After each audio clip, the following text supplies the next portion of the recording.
Keith Agee's trial began in December 2023. Prosecutors laid out the chilling sequence.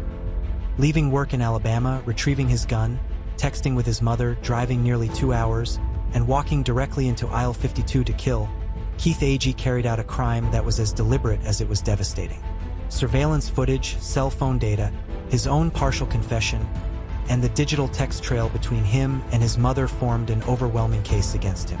The defense never denied the physical evidence. Instead, they argued diminished responsibility, insisting that Keith had been swept into a storm of uncontrollable rage after receiving his STD diagnosis.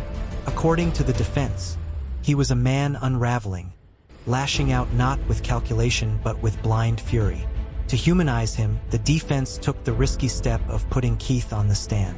He described the betrayal he believed he suffered at Sims's hands, testifying about the anger that consumed him in the days leading up to the shooting. But under cross-examination, the prosecution methodically dismantled this narrative. They pressed Keith on his choices. Why arm himself with a gun? Why drive across state lines? Why coordinate with his mother on timing and location?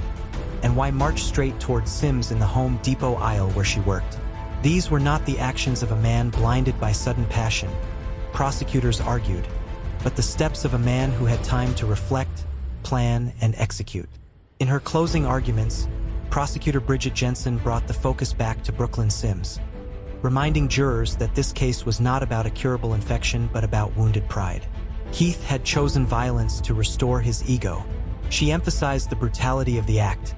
Sims was shot 29 times, a number so staggering it silenced the courtroom. 2 other co-workers were also injured in the barrage, collateral damage in Keith's relentless pursuit of vengeance. Prosecutor Bridget Jensen told jurors this was not a sudden outburst but a calculated execution. The jury agreed, swiftly convicting Keith Agee of first-degree murder.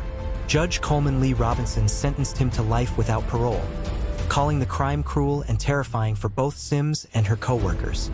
After the verdict, prosecutors revealed the tragic truth. Brooklyn Sims never had gonorrhea. The allegation that fueled Keith's rage was false, making her death even more senseless.